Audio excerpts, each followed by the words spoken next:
Adapun beberapa bentuk salawat yang tersebar di masyarakat, yang bahkan mengalahkan salawat yang berasal dari Nabi SAW, itu perlu diluruskan.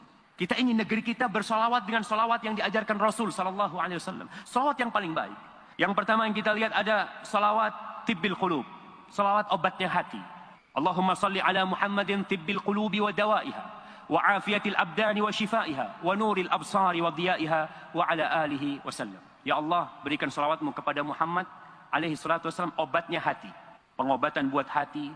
Kemudian beliau juga penyembuh buat badan kita, pemberi afiah buat badan kita. Beliau juga cahaya buat pandangan kita, buat keluarga, dan salam buat beliau SAW. Para ulama mengkoreksi. Yang pertama, salawat ini jelas bukan dari Rasul SAW. Bukan dari Rasul SAW. Kalau bukan dari Rasul SAW, maka perlu dikoreksi. Ada apa nih? Kenapa kok ini lebih laris lagi dipakai oleh orang daripada salawat yang diajarkan Rasul SAW?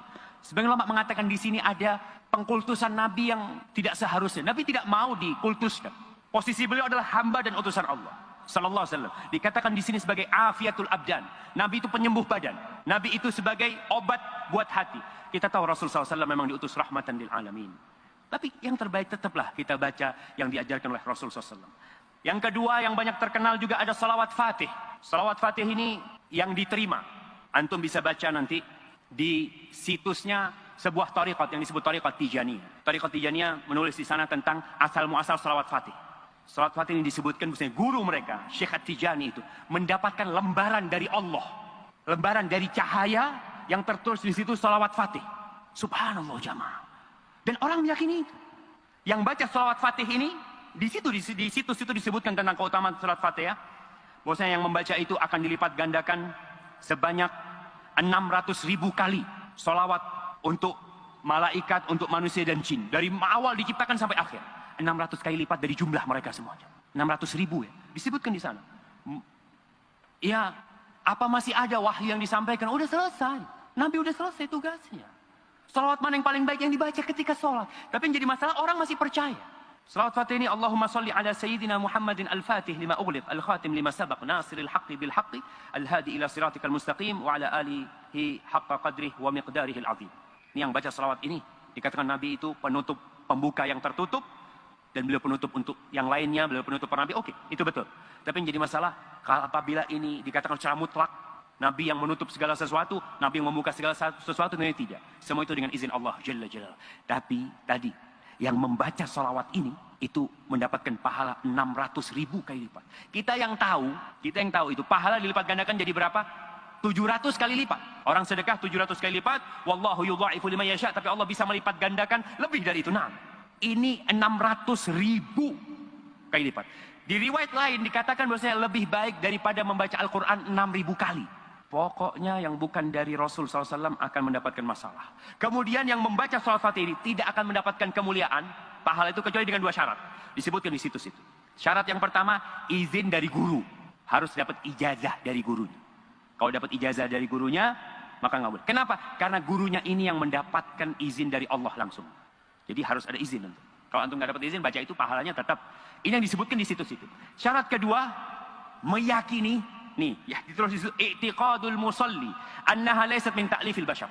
Berkeyakinan bahwa salawat ini bukan buatan manusia. Itu pemberian Allah. Wa dzalika anna al-Qutb al-Bakri radhiyallahu taala anhu tawajjaha ila Allah. Ini ceritakan bahwa gurunya itu mendapatkan ini dari Allah. Fi sahifatin min nur. Di lembaran dari cahaya tertulis dengan pena takdir. Salawat itu.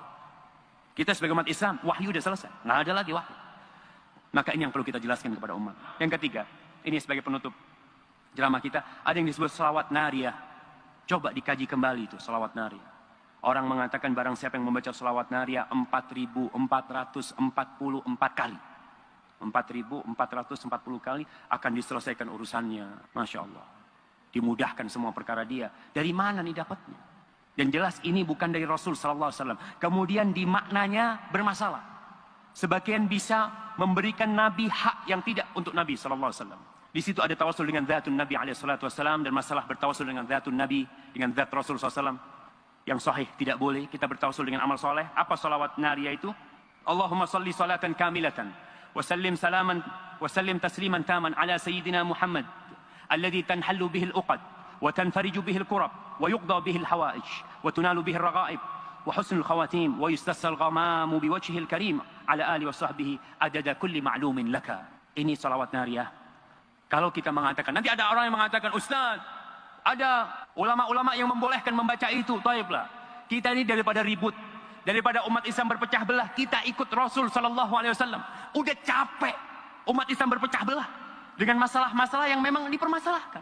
Ketika kita ikut Rasul sallallahu alaihi wasallam, kita baca salawat Ibrahimiyah. Apa kau tidak yakin Ibrahimiyah lebih afdal dari ini? Apa kau mengatakan ini lebih afdal dari Ibrahimiyah? Maka tatkala itu kita akan bermasalah dengan Rasul SAW. Nabi yang mengajarkan kepada kita salawat Ibrahimiyah. Kemudian datang sebuah salawat, bisa dikatakan lebih baik daripada salawat Nabi SAW. Apalagi artinya tadi itu, ya ada yang mengantarkan kepada pengkultusan Rasul SAW yang perlu dicermati.